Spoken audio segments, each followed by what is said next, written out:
Tenho mais uma fala para trazer, mais uma provocação que você diz muito bem sobre todo esse enredo, né, geopolítico, que você conhece muito bem o posicionamento dos Estados Unidos, os últimos presidentes, os últimos conflitos.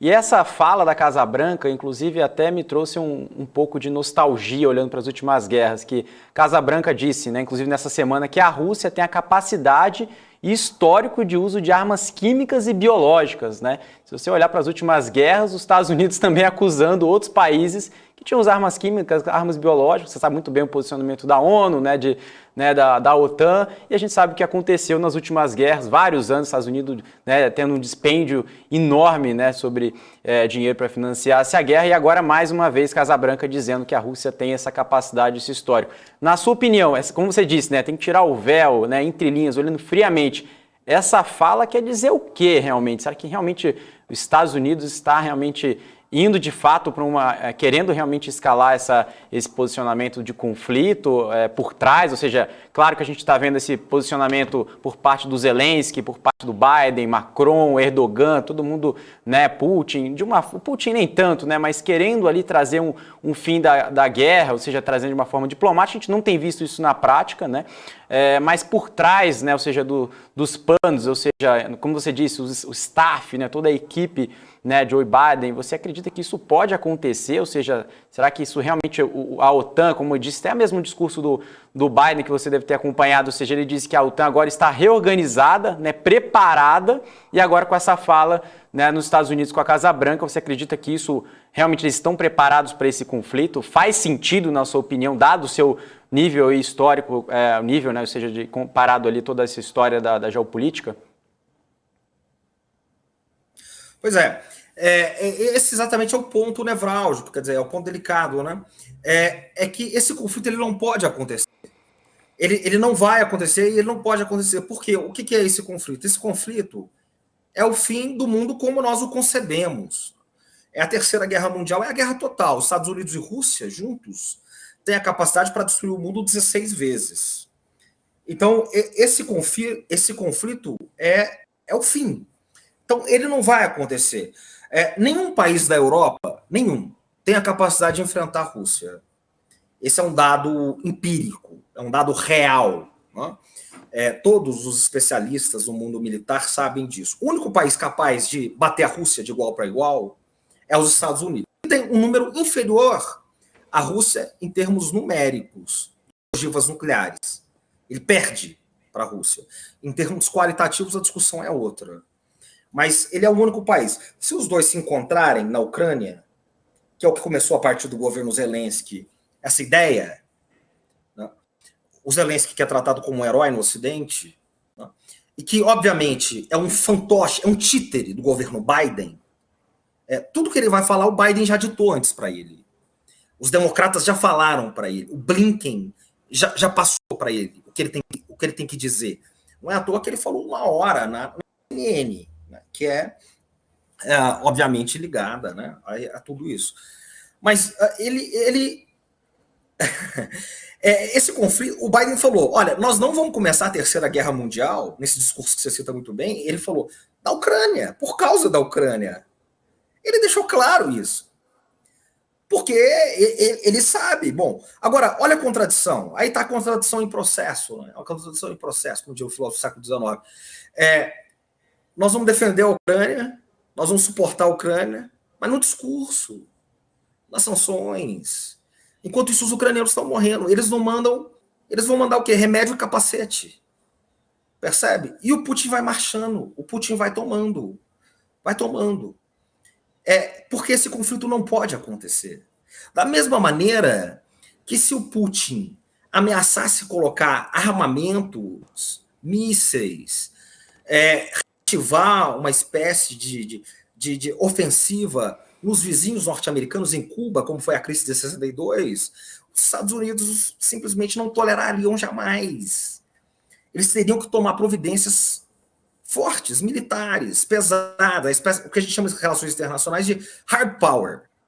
Eles iriam para o porrete, eles iriam para a demonstração de força, porque aí entra no chamado interesse vital, é um interesse de sobrevivência. Então, O Biden sabe disso. Então, ele alimenta a guerra por um lado, porque a guerra é isso que eu quero deixar claro para a nossa comunidade aqui. A guerra atende os interesses dos Estados Unidos, do governo democrata. Manter o Zelensky atende o interesse democrata. Só não atende um interesse, o dos ucranianos, que estão morrendo, que estão se refugiando. Tá? E enquanto isso, eles vão criando a russofobia também, que vai espalhando. Quer dizer, é isso. Tudo que vem da Rússia agora, do Strogonoff até a vodka, até os felinos russos, são demonizados. Você cria um inimigo comum, você une o Ocidente, você une... você cria um novo Hitler, se você quiser. Tá? Faz o diabo. Bom, enquanto isso, a figura do Biden vai tentando se tornar esse novo Franklin Delano Roosevelt, que combateu a Segunda Guerra Mundial, vai criando vai tentando resgatar a popularidade que ele tinha, e que ele derreteu, tinha acabado. Ele tinha 40% de aprovação antes da guerra.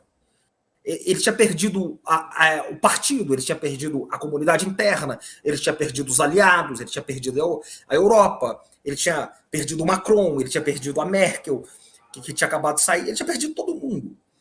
E agora ele vai percebe, ele vai ter uma oportunidade de estender isso. Vai ter uma oportunidade. Por causa do quê? Desse conflito. Porque o Putin é o grande vilão do mundo nesse momento. E todo o discurso que vem dessa cadeia atlanticista, OTAN, ocidental, vai reforçar isso infinitamente, de uma maneira muito potencializada, porque essa guerra de informação, o Putin perdeu no terceiro dia. Ele ganha essa guerra que a gente está vendo. Ó. O Exército Vermelho, ele é assimétrico, ele não para de marchar. O Putin faz uma guerra cuidadosa, é uma guerra cautelosa, ele vai no tempo dele, o tempo dos são outros. Tá? Essa Guerra e Paz do Tolstói, você percebe que o russo não está nem aí porque o Ocidente, o Putin, o Lavrov, que é o chanceler dele, eles não estão nem aí porque o Ocidente está dizendo. Eles estão se lixando. Eles estão marchando, eles estão fazendo a guerra deles, eles estão tomando tudo. Eles já têm o leste, eles já têm o norte, eles têm o sul. Eles cercaram a Ucrânia. Eles estão fazendo uma guerra cuidadosa. Eles não fazem bombardeio aéreo. Eles não têm aviões, a Força Aérea Russa é devastadora. Eles não estão bombardeando, eles estão fazendo uma guerra sem bombardeio, para ter o mínimo de baixas possíveis. Eles estão se dando, eles estão fazendo a coisa do jeito dos russos. Muito diferente do que os Estados Unidos fizeram no Afeganistão e no Iraque. Né? São palavras, por exemplo, do Douglas MacGregor, embaixador dos Estados Unidos na Alemanha, no governo Trump. Enfim. É outra coisa, mas essa terceira guerra, ela não pode acontecer. Então, perceba a contradição. O Biden sustenta a guerra, ele sustenta o Zelensky, né, que poderia acabar com a guerra agora, que poderia evitar a guerra agora, que poderia acabar com as mortes agora, que poderia acabar com os refugiados agora, nenhuma imagem dessa, poderia suspender tudo, poderia ter sido evitada lá atrás, mas ela vai atendendo interesses muito poderosos, que estão muito além, que não estão na esfera da aparência que a gente vê no noticiário do dia a dia, estão na esfera da essência, tem que mergulhar. São relações complexas, que atendem interesses complexos, atendem, enfim, que estão por trás de tudo isso, que estão por trás de um projeto de renovação democrática, que estão mirando eleições daqui 3 anos, daqui 2 anos e meio, um governo de 8 anos, não de 4, que estava completamente comprometido. Percebe? Então, mas essa guerra, esse encontro não vai acontecer, ele não pode acontecer. A Europa não pode fazer nada. Então, eles vão cercando. E, ao mesmo tempo, é muito importante chamar a atenção para o papel da China, que se fala pouco. Quer dizer, a grande perdedora disso tudo é quem? É a Europa, né, que vai ter... essas sanções atingem a Rússia, mas vão atingir fatalmente a energia na Europa, que é dependente estruturalmente do gás. Energia... É o petróleo, é o carvão, é o níquel. E você não compra energia do dia para... É uma coisa que não muda. O Nord Stream 2, já funciona há muito tempo. O Nord Stream 2 está pronto, ele está intacto. Essa foi uma das grandes estratégias do Biden. Que esse gasoduto que liga a Alemanha à Rússia não fosse inaugurado. Ele não foi inaugurado, ele está pronto. Ele não foi inaugurado e não vai ser. Mais uma vez, se a Merkel estivesse lá, eu não sei se a Alemanha teria entrado nessa. Não saberemos, mas é uma hipótese de trabalho. Agora, o gás vai ficar mais caro para o consumidor, a energia vai ficar mais cara, o polo industrial alemão já sente, porque a Alemanha é a segunda exportadora do mundo. A indústria alemã é poderosíssima. Vocês sabem muito bem disso. E a energia vai ficar cara. A inflação vai bater lá, vai ficar forte. A Europa vai perder com isso. E, estrategicamente, do ponto de vista, por exemplo, do que o Kissinger fez, eles estão fazendo o Kissinger às avessas.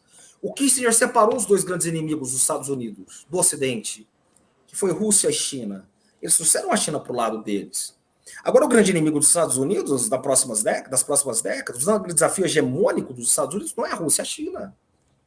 É certamente a China, que é o desafio econômico, o desafio estratégico, que tem um projeto, as novas rotas da seda, que é outra história, que é o grande desafio econômico da próxima década. E também é um desafio político, que também, enfim... Eles estão jogando a Rússia nos braços da China definitivamente. Porque com essas sanções, quem são as empresas de cartão de crédito agora que estão fazendo toda a estrutura financeira da China, da Rússia? São chinesas. As negociações entre Rússia e China vão ser feitas em que moeda, se não o dólar e o euro? As reservas russas já estavam sendo trocadas pelo Putin em que reservas, se não o dólar e o euro? E mesmo o iene, que era a terceira reserva que ele tinha lá. Ele tinha 620 bi de reserva. Ele já tinha se preparado nesse sentido. As empresas chinesas estão nadando de braçada na Rússia. Se você joga a Rússia na segunda economia do mundo, que pode ser a primeira economia em breve, é ridículo falar que a Rússia está isolada economicamente. Então, é uma série de contradições, é uma série de erros do ponto de vista ocidental, atlanticista, democrata, dessa gestão, que vai custar muito caro lá na frente.